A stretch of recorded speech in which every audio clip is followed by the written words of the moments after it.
Êxodo 33, versículo 2, 3 e 15. Amém? Enquanto você abre aí, o tema da mensagem de hoje é a presença de Deus.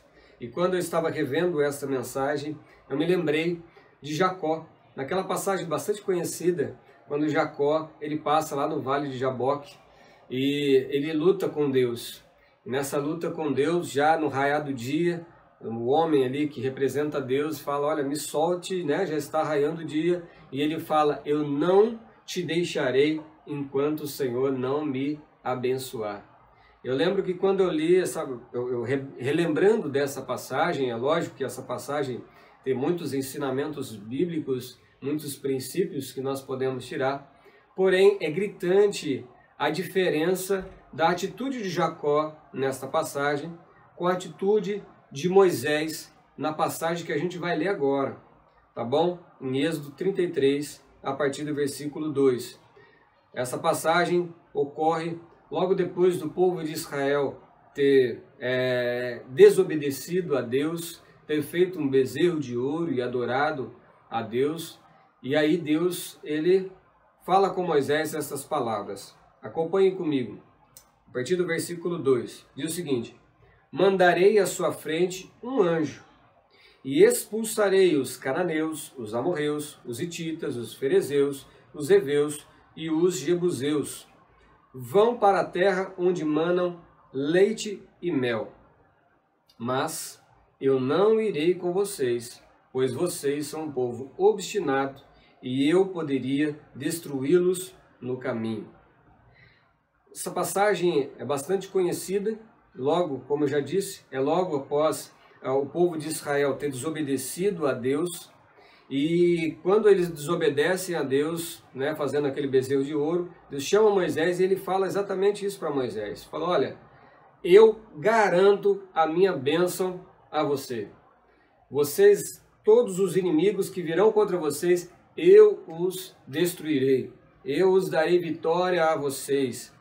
E aquela terra que eu prometi, que mana leite e mel, será suas. Eu vou guiar vocês e vocês vão adentrar nessa terra.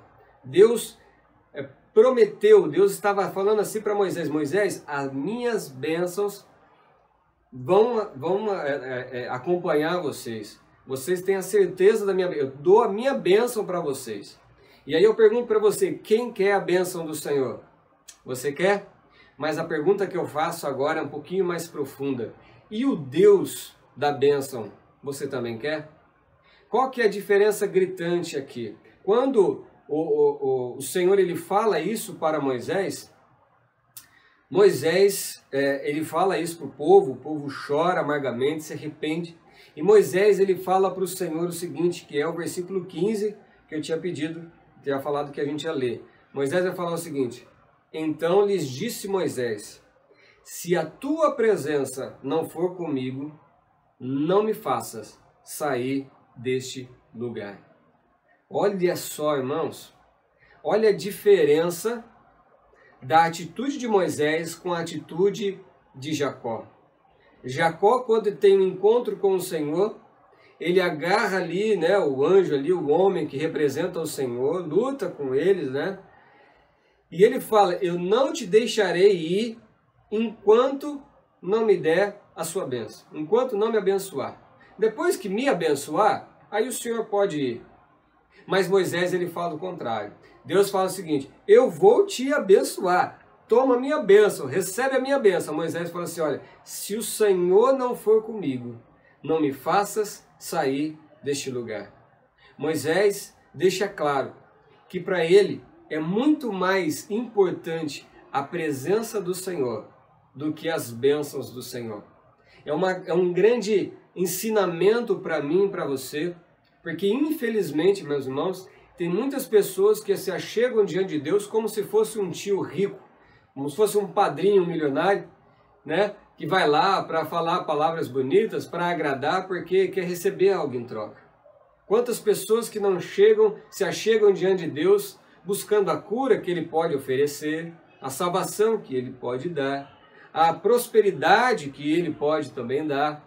Quantas pessoas não chegam diante de Deus somente olhando para a mão do Senhor, aquilo que Ele tem a oferecer? E quantas pessoas não buscam ao Senhor pelo que Ele é?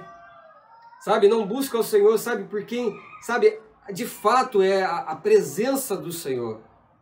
E é isso que eu gostaria de enfatizar nessa noite. Esse é o ponto central da mensagem de hoje.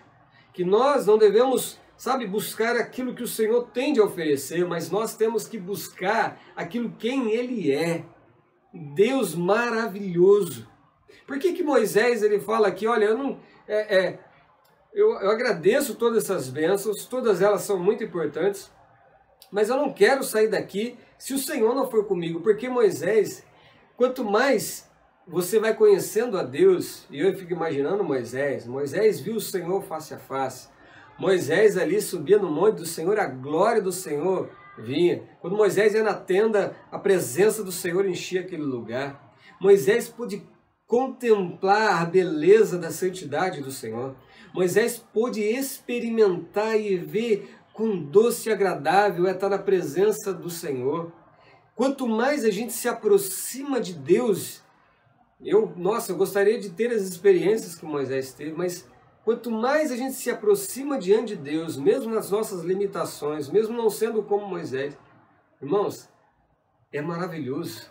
A gente vai descobrindo um Deus de amor, um Deus de graça, um Deus de bondade, um Deus de alegria, sabe? Um Deus de paz, um Deus que é correto, um Deus que é santo. E isso enche nosso coração de amor, de admiração, sabe? E a gente deseja mais e mais a esse Senhor.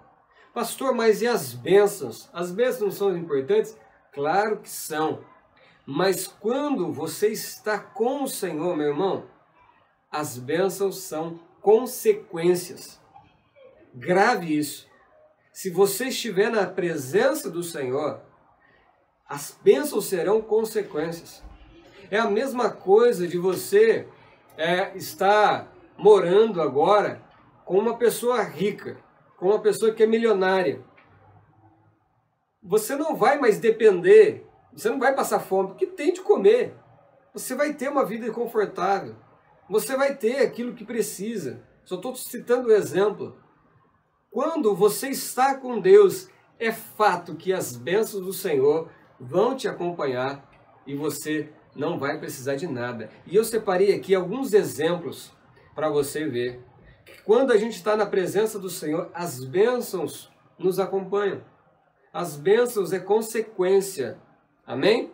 Veja aqui comigo, por exemplo, que quando a presença do Senhor está conosco, ninguém pode nos destruir.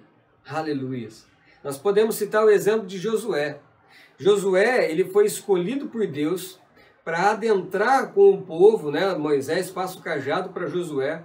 Josué, então, foi escolhido por Deus para adentrar com o povo na tão sonhada terra prometida. Ele tinha um grande desafio, que é vencer ali a primeira cidade mais fortificada, que era Jericó, e despovoar todo aquele povo que estava naquela terra, e distribuir as 12 tribos de Israel ali naquela terra prometida. E olha o que a palavra de Deus diz, olha o que o Senhor disse a Josué. Ele diz o seguinte: ninguém conseguirá, em Josué 1, 5 e o versículo 6, a parte A, tá bom? Ninguém conseguirá impedir a sua marcha enquanto você viver. Pois assim como estive com Moisés, presta atenção agora, estarei com você, nunca o abandonarei, nem deixarei de te ajudar. Seja forte e corajoso. Aleluias! Prestou atenção nas palavras do Senhor? Estarei com você, nunca o abandonarei. Deus tinha falado para ele, ninguém vai te impedir da missão que eu confio a você. Por quê? Porque Deus estava com ele. Quando nós estamos na presença de Deus, ninguém pode nos destruir, meu irmão. Olha o exemplo aqui de Jeremias. Irmãos, olha, Jeremias foi um profeta, é conhecido como profeta chorão, profeta das lágrimas. Foi ele que escreveu, né, o livro de Lamentações. E porque não foi fácil, né? O ministério de Jeremias foi um ministério muito difícil. O Senhor já tinha prevenido, já tinha falado para Jeremias que que o país inteiro seria contra ele e que eles rejeitariam as suas profecias.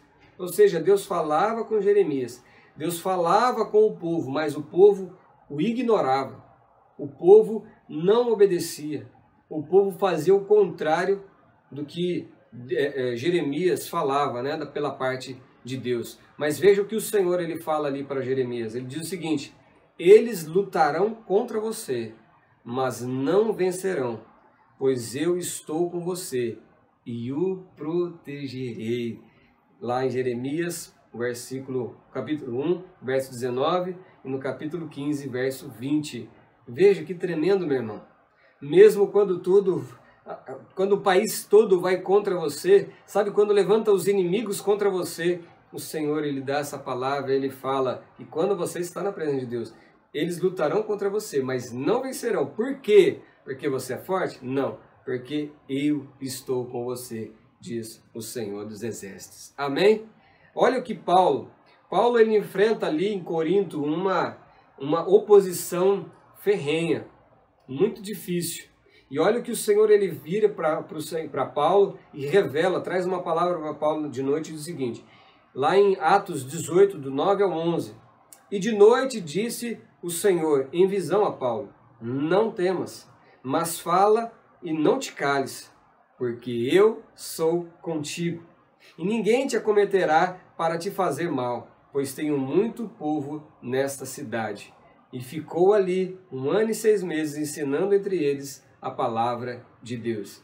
Veja que tanto Paulo quanto Jeremias e Josué, qual que era a semelhança entre eles? Os três andavam na presença do Senhor. Eles valorizavam a presença do Senhor. E as bênçãos eram consequências.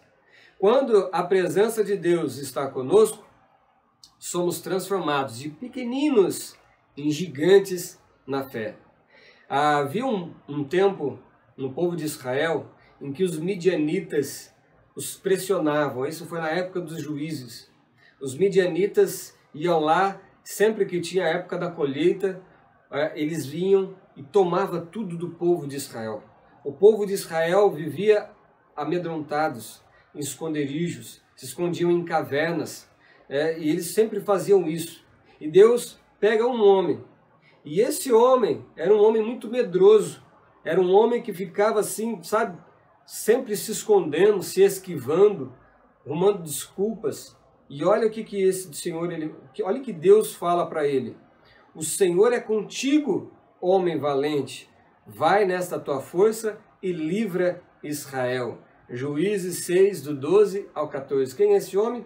Gideão, exatamente. E quando Deus faz essa expressão, né? Vai na tua força, não quer dizer na força de Gideão, é na expressão que Deus tinha falado ali para ele. O Senhor é contigo. Quando o Senhor é contigo, você é forte e ninguém pode te derrotar, porque o Senhor é contigo. Amém? Outro exemplo maravilhoso é o exemplo de Sadraque, Mesaque e Abednego. Quando eles fizeram aquela provação, né, de colocarem aquele decreto para adorar a estátua de Nabucodonosor, e eles se recusam a isso, e eles foram para ser jogados, né, ali na fornalha ardente. Qual que foi a resposta desses três jovens? Olha o que eles dizem. Responderam Sadraque, Mesaque e Abednego e disseram ao rei: ó Nabucodonosor, não necessitamos de te responder sobre este negócio. Eis que o nosso Deus, a quem nós servimos, pode nos livrar da fornalha de fogo ardente. E ele nos livrará de tua mão, ó rei. Mas, se não, fica sabendo, ó rei, que não serviremos os teus deuses, nem adoraremos a estátua de ouro que levantastes. Oh, que palavra tremenda, irmão. Presta atenção o que acontece aqui. Eles estavam correndo duro risco de morte. Tinha um decreto que todo aquele que não se prostrasse diante da estátua de Nabucodonosor, seria jogado na fornalha ardente. Essa fornalha já estava acesa, esperando aqueles que eram desobedientes ao rei Nabucodonosor. Mas eles eram adoradores por excelência. E eles falavam assim, eu não vou adorar, eu não vou me prostrar a outros deuses, a nenhuma pessoa, porque só meu joelho só dobrará ao Rei dos Reis, ao Senhor dos Senhores. E eles vão falar para Nabucodonosor, porque Nabucodonosor manda aquecer 4 vezes mais aquela fornalha. E eles falam, fique sabendo uma coisa, ó rei, o meu Deus, ele pode me livrar dessa fornalha. Ou seja, eles falam assim, o meu Deus pode me abençoar. Mas ele vai falar assim, mas mesmo que ele não nos proteger, fique sabendo que nós não adoraremos a outro Deus. O que eles estão falando?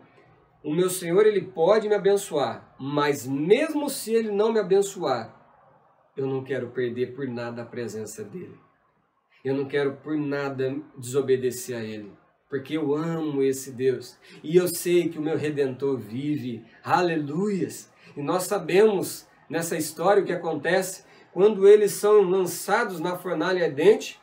Nabucodonosor, na sua expectativa de ver aqueles 3 homens desobedientes sendo queimados e gritando, o que ele vê?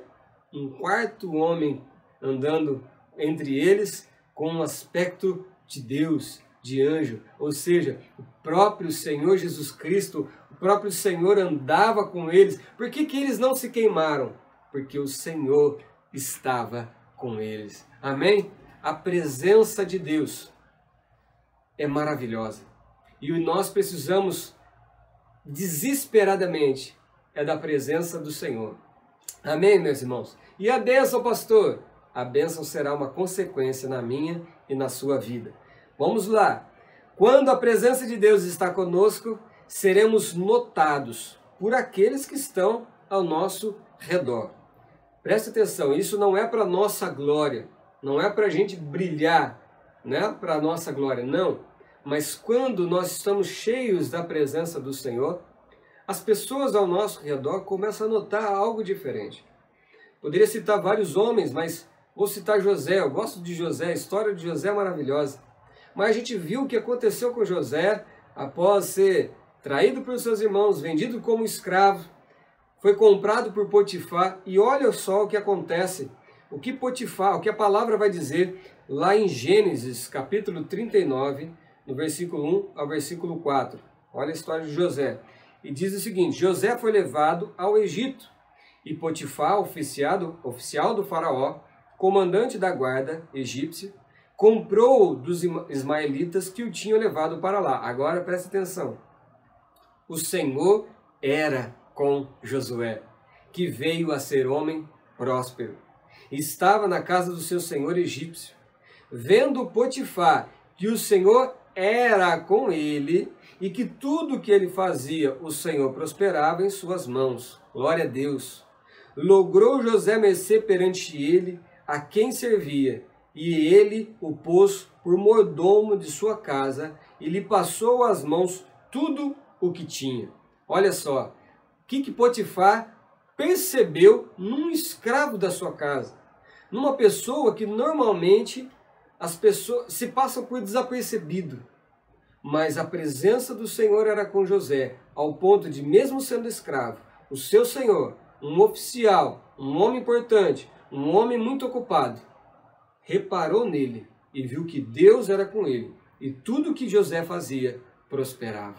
Glória a Deus. Sabemos que depois a esposa de Potifar, tendo uma atração por ele, desejou se deitar com José, mas José não se vendeu, porque José ele sabia, eu jamais pecarei contra o meu Deus e o meu Senhor. Eu jamais quero perder a presença do Senhor. Eu posso estar lá na cova como meus irmãos jogavam, eu posso estar como um escravo, eu posso estar como for, mas eu não quero pecar, não quero deixar a presença do meu Deus. E aí ela tenta o agarrar e ele sai correndo e ela o acusa falsamente dele ter tentado violentar ela. E aí Potifar, muito triste com tudo isso, nem acreditando nessa situação, mas ele pega José e o lança na cadeia. E agora José, um preso, no cárcere. Olha o que acontece lá. Leia comigo quando José estava na prisão, agora no versículo 20 ao 23. Diz o seguinte: e o Senhor de José o tomou e o lançou no cárcere. Ele está falando de Potifar, no lugar onde os presos do rei estavam encarcerados. Ali ficou ele na prisão. O Senhor, porém, era com José, e lhe foi benigno, e lhe deu mercê perante o carcereiro, o qual confiou às mãos do Senhor. O qual confiou às mãos de José todos os presos que estavam no cárcere. E ele fazia tudo quanto se devia fazer ali. E nenhum cuidado tinha o carcereiro de todas as coisas que estavam na mão de José. Olha agora, porquanto o Senhor era com ele, e tudo que ele fazia, o Senhor prosperava. Irmãos, mesmo na prisão, um preso, um carcereiro, um condenado, eles olharam, o carcereiro viu que o Senhor era com ele. Louvado seja Deus. E aí a gente sabe qual é a consequência. Depois Deus usa José para revelar os sonhos, né, do copeiro, do padeiro, e depois levam até ele o sonho para revelar o sonho do faraó.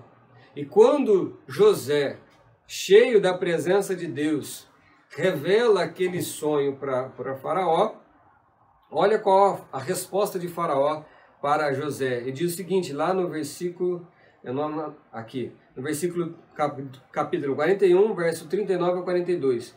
Depois disse faraó a José: visto que Deus te fez saber tudo isto, ninguém há tão ajuizado e sábio como tu.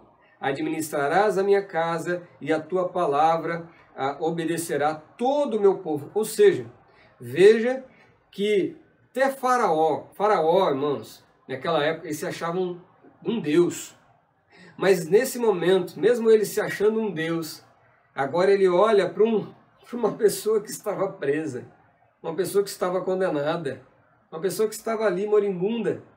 Ele olha e ele reconhece, visto que Deus te fez saber tudo isso. Olha só, irmãos, duas coisas que a gente aprende aqui. A gente vê aqui que quando a presença de Deus está conosco, as pessoas reparam, as pessoas veem o próprio Deus, nós somos notados. Isso é bíblico, é para que as pessoas olhem para nós e vejam o Senhor em nós. E além disso, a gente viu aqui que sempre que José ele estava na presença do Senhor, tudo que ele fazia prosperava. Tudo que ele fazia dava certo. Por quê? Porque o Senhor era com ele. O que mais que a gente pode aprender aqui para a gente finalizar nessa noite? Quando a presença de Deus está conosco, nós venceremos as tribulações. Veja aqui comigo em João 16:33, as ricas palavras dadas pelo Senhor Jesus Cristo. Ele diz: Tenho-vos dito estas coisas, para que em mim tenhais paz. No mundo tereis tribulações, mas tende bom ânimo, eu venci o mundo. Vou falar só o comecinho de novo. Tenho-vos dito estas coisas, para que em mim tenhais paz. Olha só as ricas palavras do Senhor Jesus Cristo. Para que em mim, em Jesus Cristo, terás paz. É em Jesus Cristo. É nele, porque, irmãos, nós vivemos num mundo caído, um mundo que jaz no maligno. Nós vivemos num mundo, irmãos, eu vou ser sincero para você. Infelizmente, a tendência deste mundo caído é piorar. Você viu, nós estamos em plena pandemia. Aí falam que vai ter uma nuvem de gafanhotos. Aí depois já vê um ciclone acontecendo. Sabe, infelizmente, irmãos, infelizmente, a palavra, isso é bíblico. Que no final dos tempos, sabe, filho se levantaria contra pai, pai contra filho, o amor de muitos se esfriariam, sabe, haveria dores, haveria pestes. Isso já estava predito na palavra do Senhor. Então nós teremos muitas aflições, infelizmente, nesse mundo. Mas no Senhor, mas em Jesus Cristo, nós teremos paz. Entenda que a paz não reside não existe assim na ausência de lutas, na ausência de circunstâncias contrárias, não. Mas existe no Senhor.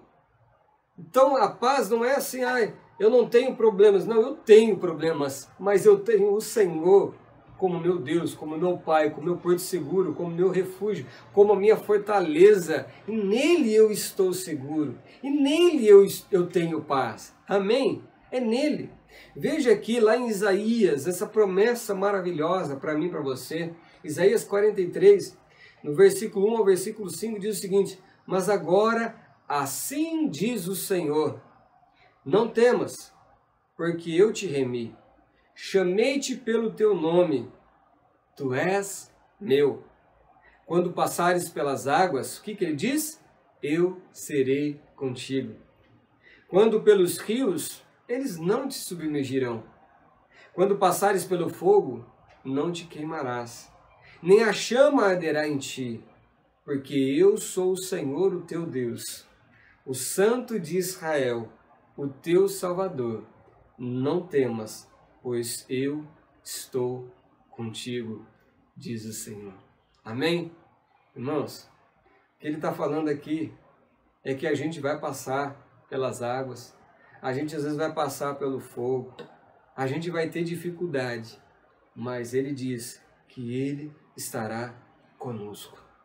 Lutas todos nós enfrentaremos, adversidades nós teremos, mas se nós estivermos com o Senhor, nós venceremos todas essas tribulações. Por isso que nós temos que ter bom ânimo, porque o Senhor Jesus Cristo venceu o mundo. Irmãos, tudo isso existe, tudo isso tem, se nós estivermos na presença do Senhor.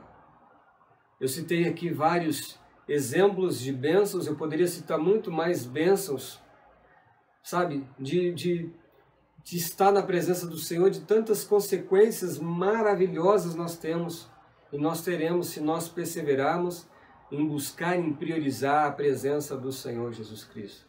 O próprio Salmo 23, quando diz: o Senhor é o meu pastor e nada me faltará. Se você for estudar bem esse versículo, você vai entender que quando ele diz que o Senhor é meu pastor e nada me faltará, não quer dizer que nada vai te faltar. Por exemplo, não vai faltar o dinheiro para pagar aquela conta, não vai faltar um pão para eu comer naquele dia, não vai faltar proteção em alguma situação. Por que não?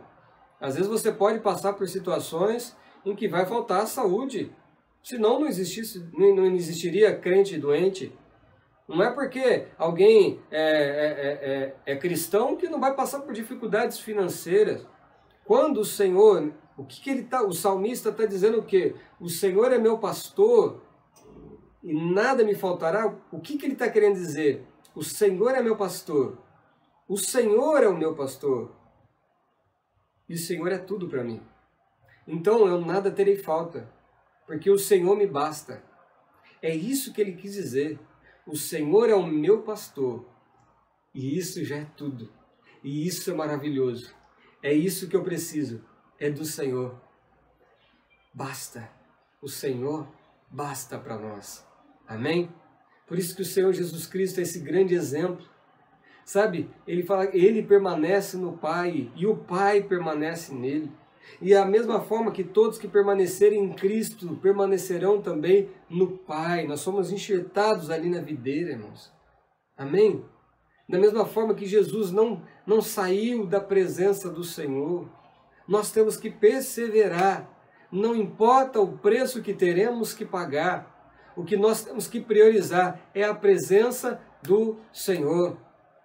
Não importa se você está correndo atrás de bênçãos, não importa, sabe, de ficar correndo ali, eu quero isso, eu preciso disso, aquilo, outro. Busque o Senhor, busque a face do Senhor, sabe, ao se levantar, já fala: Senhor, bom dia. Senhor, eu entrego esse dia em tuas mãos, eu entrego a minha vida, a minha família, sabe, tudo que eu tenho que fazer, tudo que tenho, tudo que sou, eu entrego a ti, Senhor. Se consagre. Consagração, o que é? É entrega. Entrega os teus dons, entrega os teus problemas, entrega as tuas virtudes, entrega as tuas limitações, entrega, sabe, tudo aquilo que te rodeia, entregue ao Senhor. Amém? Deixa na mão dele, fala, Senhor, tudo que eu mais quero é a tua presença. Tudo que eu mais anseio, Pai, é estar contigo. Porque eu sei, Deus, ó Pai, que as demais coisas vos serão acrescentadas. Pare de correr atrás de coisas. Pare de correr atrás daquilo que o Senhor pode oferecer. Vai atrás do Senhor. Você tem um Pai rico, maravilhoso, um Pai que te ama, um Pai que te recebe. Irmãos, nada pode te separar da presença de Deus. As tribulações não podem te separar da presença de Deus. As dificuldades não podem te separar da presença de Deus. Satanás não pode te separar da presença do Senhor. Sabe, a única coisa que pode te separar do Senhor é o pecado. Isaías 59:2 diz, ele diz que o que faz separação entre mim e ti são a vossa maldade, é a vossa iniquidade, é o vosso pecado que faz separação entre mim em ti. Ele fala que ele esconde a face, sabe? É como se tem algo assim que Deus, não, eu não posso, que eu sou santo. Deus é santo, então tenha uma vida de santidade. Irmãos, se você está vivendo em pecado em alguma área da sua vida, em nome de Jesus, se arrependa hoje. Não deixe para amanhã, se arrependa hoje. Amém? Em nome de Jesus. Confesse ao Senhor, abandone o seu pecado e fala, Senhor, eu não quero fazer mais nada que te desagrade. Eu não quero fazer mais nada que não seja para te agradar, que não te alegre. Eu te amo, meu Pai. Amém, meus irmãos? Eu quero orar com você.